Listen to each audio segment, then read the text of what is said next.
How you doing, everybody? Icy here.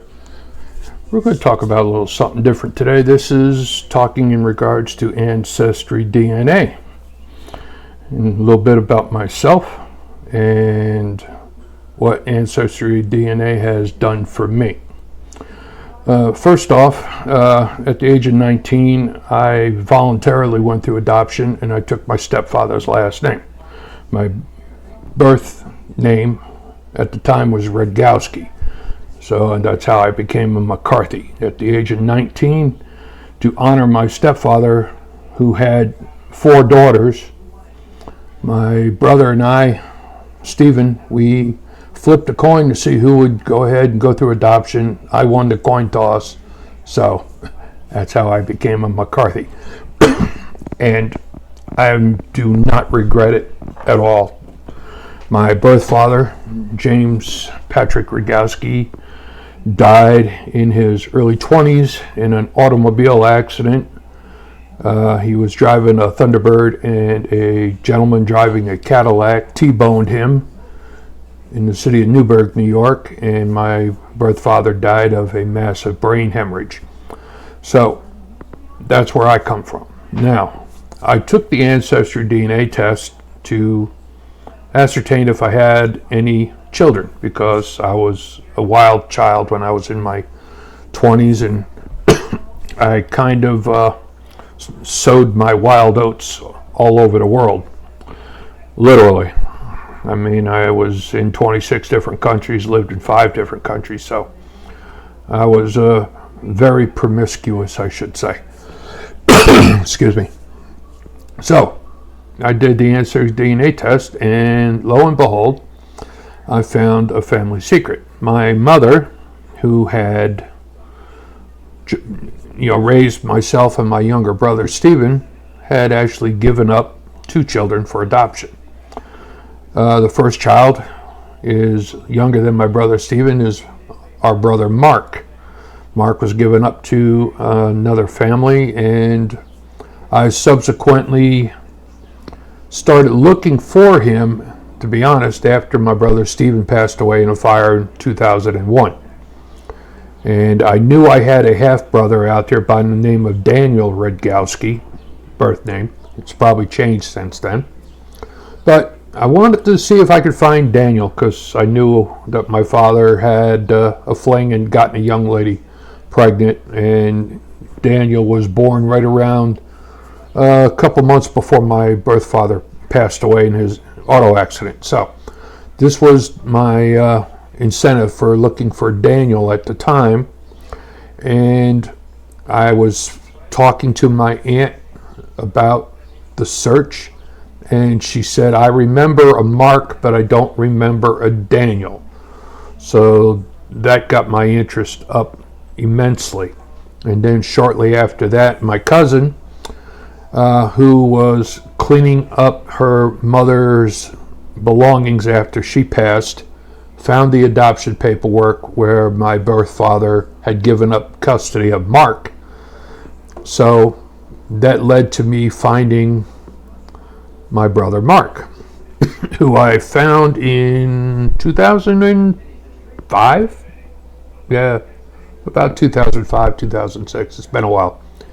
But needless to say, there was a website that I found that allowed me to place his first name and his date of birth, and it gave me a list of every Mark born in the United States on that particular day, and that's how I found them. There were 150 Marks born on that day in April. I started searching with another website, and I started coming up with addresses and stuff. I figured I would focus on New York State first, and lo and behold, I found my brother Mark, and we contacted each other about a week or so before Thanksgiving in 2004, 2003 timeframe. So I found my brother, and you know how it is. You got to learn to know each other. You got to learn to deal with each other. There are times then I looked at it, I wish I had never found him. He was a pain in the butt. But needless to say, I found him. And I had done the Ancestry DNA after that. And I had matched up with a young man down in Florida. It said he was my first cousin. And it's like, that didn't make any sense to me. And it turns out that's how I found my sister, Sharon. And we have been very close ever since. Now, Sharon, she is the baby of the family, so I love and spoil her to death, because I never had a sister. I had a brother. And when we were growing up, we used to knock heads all the time, so having a sister is a little bit different. You have to act and treat them a lot differently.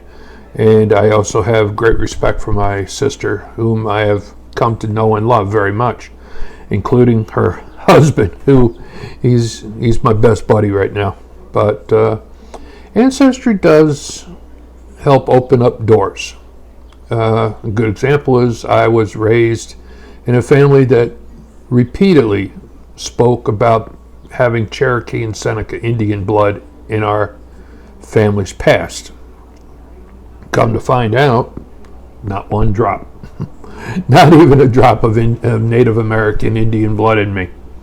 Russian, Polish, and Western European, England, Ireland, Scotland, Belgium, so it's interesting how Ancestry opens up these doors.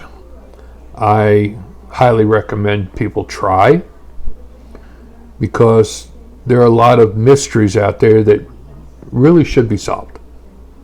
I started out doing the Ancestry just to see if I did have any other children other than my daughter that I had with my wife. And I don't, but I found a god awful lot of cousins and nieces and nephews. So I strongly recommend that you try it. And the funny thing is, they don't really cross-connect. My mom took the DNA test for 23andMe, and I did Ancestry, and they didn't cross over, but a lot of similarities, a lot of things, and also a lot of genetic aspects that you want to know, like you find out family history about medical issues, and it makes it very important. So I highly recommend that people do the DNA test. I know you're worried about, people having their track on you and everything, but believe it or not, they already got a track on you just from doing blood work with your doctor. So why bother? Just get it done and find out who all your family are. ICY out.